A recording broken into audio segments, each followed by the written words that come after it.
Welcome back to my YouTube channel. ഞാൻ ഇപ്പോൾ നിൽക്കുന്നത് ജർമ്മനിയുടെ ക്യാപിറ്റലായ ബെർലിനിലാണ്.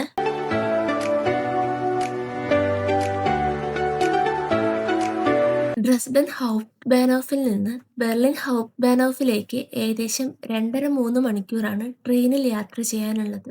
അങ്ങനെ ഞങ്ങൾ രാവിലെ ഒരു 9:30 മണിയൊക്കെ ആയപ്പോഴത്തേക്കും ബെർലിൻ ഹൗപ്റ്റ് ബാനോഫ് എത്തി. ഡ്രസ്ഡൻ സ്റ്റേഷൻ വെച്ച് നോക്കുമ്പോഴത്തേക്കും ബെർലിൻ സ്റ്റേഷൻ അത്യാവശ്യം കുറച്ച് വലുതാണ്.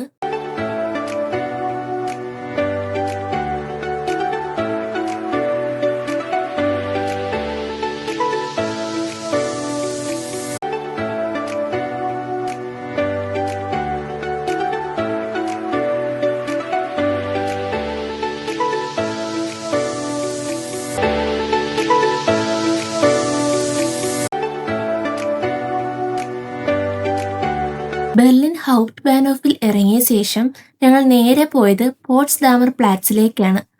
1831 ഇത് സ്ഥാപിതമായത്. എന്നാൽ സെക്കൻഡ് വേൾഡ് വാറിന് ശേഷം ഇത് പൂർണ്ണമായും നശിച്ചു.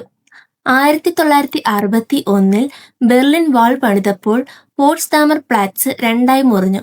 ഇത് നോമാൻസ് ലാൻഡായിട്ട് മാറി. ഈ പ്രദേശത്തുണ്ടായിരുന്ന ട്രെയിൻ സ്റ്റേഷനുകളെല്ലാം അടയ്ക്കുകയും ചെയ്തു. ട്രെയിനുകൾ ഇതുവഴി കടന്നു പോകുമെങ്കിലും യാത്രക്കാരെ ഇറക്കാനോ കയറ്റാനോ പറ്റില്ലായിരുന്നു. അതുകൊണ്ട് തന്നെ ആളുകൾ അതിനെ ഗൈസ്റ്റർ ബാൻഹോഫെ എന്ന് വിളിച്ചു, അതായത് ഗോ സ്റ്റേഷൻ. പിന്നീട് മതിൽ തന്നെ ഒരു ടൂറിസ്റ്റ് കേന്ദ്രമായി മാറി. മതിലിന്റെ കഷ്ണങ്ങൾ സ്മരണയായി ഇവിടെ വിറ്റിരുന്നു. പക്ഷേ 1989 മതിൽ ഇടിഞ്ഞപ്പോൾ പോട്സ്ഡാമർ പ്ലാറ്റ്സ് വീണ്ടും ജീവിച്ചു. മരുഭൂമിയായിരുന്ന സ്ഥലം പെട്ടെന്ന് ലോകത്തിന്റെ ശ്രദ്ധാകേന്ദ്രമായി മാറി. ഇന്ന് പോട്സ്ഡാമർ പ്ലാറ്റ്സിൽ കാണാൻ സാധിക്കുന്നത് മോഡേൺ ബിൽഡിംഗ്സും സോണി സെന്ററും ഷോപ്പിംഗ് മാളും ഒക്കെയാണ്. ഇന്നും ബെർലിൻ വാളിന്റെ ഓർമ്മകൾ ഇവിടെ കാണാൻ സാധിക്കും.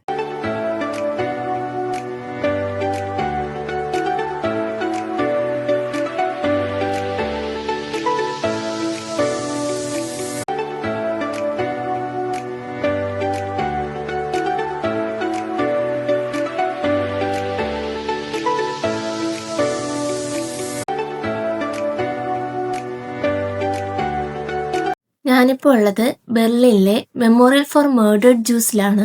ബെർലിനിലെ ബ്രാൻഡൻബർഗ് ഗേറ്റിനടുത്താണ് ഇത് സ്ഥിതി ചെയ്യുന്നത്. ലോകമഹായുദ്ധകാലത്ത് ഹിറ്റ്ലറുടെ നാസി ഭരണകൂടം കൊന്നൊടുക്കിയ ഏകദേശം 60 ലക്ഷം ജൂതന്മാരുടെ ഓർമ്മയ്ക്കായിട്ടാണ് ഇത് നിർമ്മിച്ചത്. 2005 ഇത് പൊതുജനങ്ങൾക്ക് തുറന്നു കൊടുത്തത്. ഇവിടെ ഏകദേശം 2711 കോൺക്രീറ്റ് ബ്ലോക്കുകൾ നമുക്ക് കാണാൻ സാധിക്കും. ഇത് വിവിധ ഉയരത്തിലാണ് നിർമ്മിച്ചിരിക്കുന്നത്. സമീപത്ത് തന്നെ ഹോളോകോസ്റ്റ് ഇൻഫർമേഷൻ സെന്ററും ഉണ്ട്. അതുകൊണ്ട് തന്നെ നമുക്ക് ഇവിടുത്തെ വിക്ടിംസിന്റെ എല്ലാ വിവരങ്ങളും ചരിത്രങ്ങളും അവിടെ കാണാൻ സാധിക്കും.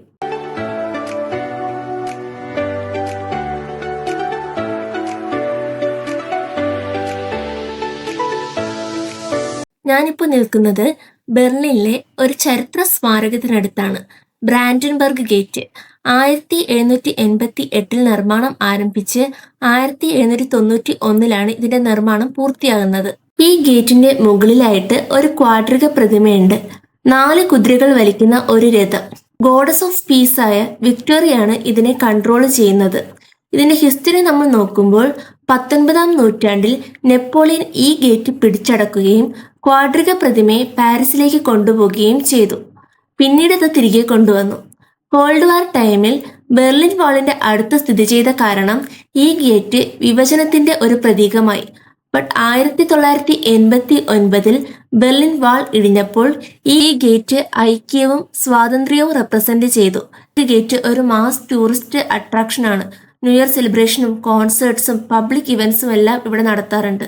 ഇതാണ് ബെർലിനിലെ റൈഷ്ടാഗ് ബിൽഡിംഗ്. റൈഷ്ടാഗ് ഒരു ഹിസ്റ്റോറിക് ബിൽഡിംഗ് ആണ്. ജർമ്മനിയുടെ പ്രധാന രാഷ്ട്രീയ സ്മാരകങ്ങളിൽ ഒന്നാണ് ഇത്. 1884-1894 കാലഘട്ടത്തിലാണ് ഇത് നിർമ്മിച്ചത്. ജർമ്മൻ സാമ്രാജ്യത്തിന്റെ മുൻകാല ഇമ്പീരിയൽ ഡയറ്റിന് ആസ്ഥാനം നൽകാനാണ് റൈഷ്ടാഗ് ബിൽഡിംഗ് നിർമ്മിച്ചത്. 1933 തീപിടുത്തവും സെക്കൻഡ് വേൾഡ് വാറും കാരണം ഈ ബിൽഡിങ്ങിന് കേടുപാടുകൾ സംഭവിച്ചു. തുടർന്ന് 1960 ഭാഗികമായി പുനരുദ്ധാരണം ചെയ്തു. പൊതുജനങ്ങൾക്ക് പ്രവേശന സൗകര്യമുള്ള പ്രശസ്ത ഗ്ലാസ് ഡോം 360 ഡിഗ്രിയിൽ ബെർലിൻ കാഴ്ചകൾ കാണാൻ സജ്ജമാണ്. ഇത് സർക്കാർ പ്രവർത്തനങ്ങളിൽ ട്രാൻസ്പെറൻസിയുടെ പ്രതീകമാണ്. ഞങ്ങൾ പോയത് ബെർലിൻ TV ടവറിലേക്കാണ്. ജർമ്മനിയിലെ തന്നെ ഫസ്റ്റ് ടോളസ്റ്റ് സ്ട്രക്ചറും യൂറോപ്പിലെ തേർഡുമാണ് ഈ TV ടവർ. 1969 ഈ TV ടവർ കംപ്ലീറ്റ് ആയത്. ബെർലിന്റെ മോഡേൺ ഐക്കൺ. ഏകദേശം 368 മീറ്റർ ഉയരമുള്ള ഈ TV ടവർ ജർമ്മനിയുടെ പ്രൈഡാണ്. ഇതിന് ഉള്ളിൽ കയറിയാൽ ഏകദേശം 203 മീറ്ററിൽ ഒബ്സർവേഷൻ ഡെസ്കും 207 മീറ്ററിൽ റൊട്ടേറ്റിംഗ് റെസ്റ്റോറന്റും കാണാൻ സാധിക്കും. ബെർലിൻ സ്കൈലൈന്റെ പ്രധാന ഭാഗമാണ് ഈ TV ടവർ. ഈ TV ടവറിന്റെ ഫ്രണ്ടിലായിട്ട് നമുക്ക് ചെറിയൊരു ഗാർഡനും സ്റ്റാച്യുവും ഒക്കെ കാണാൻ സാധിക്കും.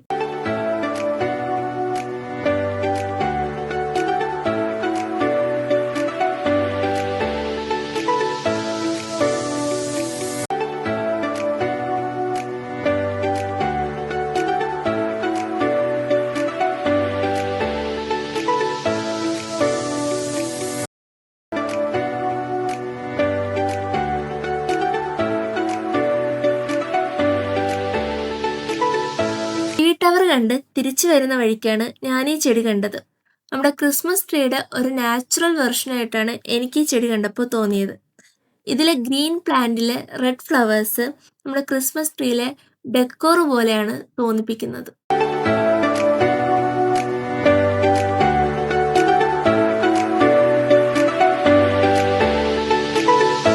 നമ്മൾ ഈ കാണുന്നതാണ് വേൾഡ് ക്ലോക്ക്. ഇതിന്റെ വേറൊരു പേരാണ് യുറാനിക് വേൾഡ് ക്ലോക്ക്. ബെർലിനിലെ അലക്സാണ്ടർ പ്ലാറ്റ്സിലാണ് ഈ ക്ലോക്ക് സ്ഥിതി ചെയ്യുന്നത്. 1969 ഈ ക്ലോക്ക് ഇവിടെ സ്ഥാപിച്ചത്. ഏകദേശം 10 മീറ്റർ ഉയരം കാണും ഈ ക്ലോക്കിന്. ഇതിനൊരു സിലിണ്ടറിക്കൽ ഷേപ്പാണ് ഉള്ളത്. ഇതിൽ 24 സെഗ്മെന്റ്സ് ഉണ്ട്. ഓരോ സെഗ്മെന്റും ഡിഫറെന്റ് ടൈം സോൺ ആണ് കാണിക്കുന്നത്. ഇതിലെ ഓരോ സെഗ്മെന്റിലും നമുക്ക് വേൾഡിലെ മേജർ സിറ്റീസിന്റെ പേര് കാണുവാൻ സാധിക്കും. അതുകൊണ്ട് തന്നെ ഈ ക്ലോക്കിൽ നോക്കിയാൽ നമുക്കിപ്പോൾ ഓരോ പ്ലേസിലെയും ഇപ്പോഴത്തെ സമയം എത്രയാണെന്ന് മനസ്സിലാക്കുവാൻ സാധിക്കും. ഇതിന്റെ മുകളിലായിട്ട് ഒരു മിനി സോളാർ സിസ്റ്റം കാണാൻ സാധിക്കും. ഇത് സ്ലോലി റൊട്ടേറ്റ് ആയിക്കൊണ്ടേയിരിക്കും.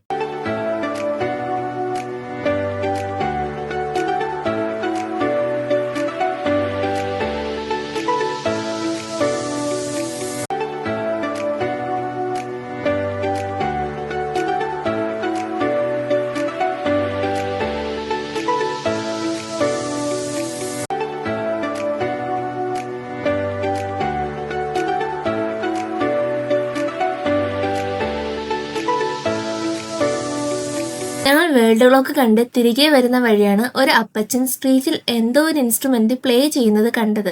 ഞാൻ ഈ ഇൻസ്ട്രുമെന്റ് ആദ്യമായാണ് കാണുന്നത്. അതുകൊണ്ട് തന്നെ എനിക്കിതിന്റെ പേരറിയത്തില്ല. ഈ ഇൻസ്ട്രുമെന്റിന്റെ പേര് ആർക്കെങ്കിലും അറിയാമെങ്കിൽ കമന്റ് ബോക്സിൽ അറിയിക്കുക.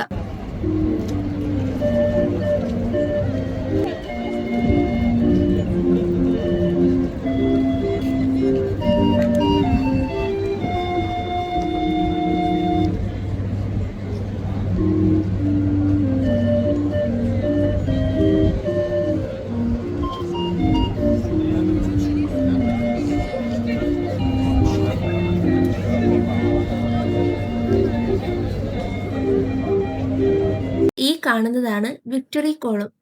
പ്രഷ്യയുടെ യുദ്ധവിജയങ്ങളുടെ സ്മാരകമായി 1873 ഇത് സ്ഥാപിക്കുന്നത്. ആദ്യമായി ഡെൻമാർക്കിനോടും പിന്നീട് ഓസ്ട്രിയയോടും ഫ്രാൻസിനോടും ജയിച്ചതിന്റെ ഓർമ്മയിലാണ് ഇത് നിർമ്മിക്കുന്നത്. ഇതിന് ഏകദേശം 67 മീറ്റർ ഉയരം കാണും. ഇതിന്റെ മുകളിലായിട്ട് 8.3 മീറ്റർ ഉയരമുള്ള വിക്ടോറിയയുടെ ഒരു ബ്രോൺസ് സ്റ്റാച്യു കാണാൻ സാധിക്കും. ഇതിന്റെ ഉള്ളിലായിട്ട് 285 പടികളുണ്ട്.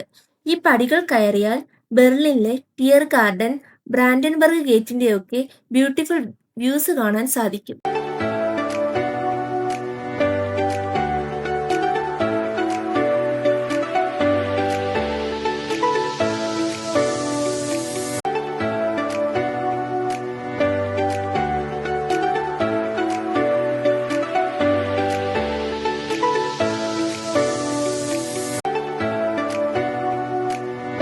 ഈ കാണുന്നതാണ് സ്പ്രീ റിവർ.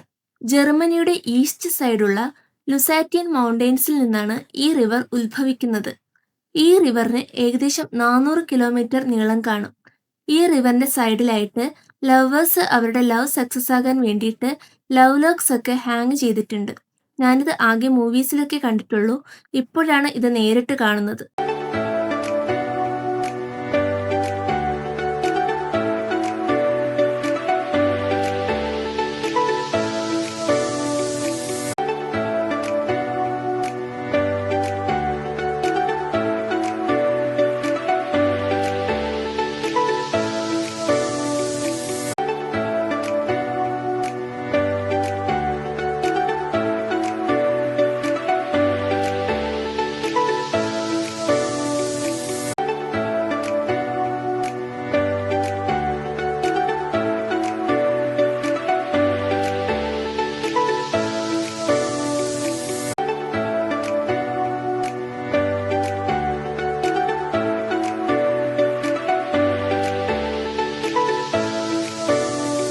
നിങ്ങൾ ഇപ്പോൾ ഈ കാണുന്നതാണ് ബെർലിൻ കത്തീഡ്രൽ. ബെർലിനിലെ ഏറ്റവും വലിയ പള്ളിയാണ് ബെർലിൻ കത്തീഡ്രൽ. മ്യൂസിയം ഐലൻഡിൽ സ്പ്രീ റിവറിന്റെ അടുത്തായിട്ടും ബെർലിൻ പാലസിനടുത്തായിട്ടുമാണ് ഇത് സ്ഥിതി ചെയ്യുന്നത്. മ്യൂസിയം ഐലൻഡിന്റെ ഭാഗമായതിനാൽ യുനെസ്കോ ലോക പൈതൃക പട്ടികയിൽ ഈ കത്തീഡ്രൽ ഉൾപ്പെട്ടിട്ടുണ്ട്. 15-ാം നൂറ്റാണ്ടിൽ ഈ പള്ളി ഉണ്ടായിരുന്നുവെങ്കിലും കെയ്സർ വിൽഹെൽം രണ്ടാമന്റെ കാലത്ത് 1894-1905 കാലഘട്ടത്തിലാണ് ഇപ്പോൾ ഈ കാണുന്ന കത്തീഡ്രൽ ഉണ്ടായത്. സെക്കൻഡ് വേൾഡ് വാർ സമയത്ത് കേടുപാടുകൾ സംഭവിച്ചു എങ്കിലും 1975-ൽ പുനർനിർമ്മാണം തുടങ്ങുകയും 1993-ൽ പൂർത്തീകരിക്കുകയും ചെയ്തു. വീഡിയോ നിങ്ങൾക്ക് എല്ലാവർക്കും ഇഷ്ടമായെന്ന് വിശ്വസിക്കുന്നു. വീഡിയോ ഇഷ്ടമായെങ്കിൽ ലൈക്ക് ചെയ്യുക. നിങ്ങളുടെ അഭിപ്രായങ്ങൾ കമന്റ് ബോക്സിൽ അറിയിക്കുക. അപ്പോൾ നമുക്ക് നെക്സ്റ്റ് വീഡിയോയിൽ കാണാം.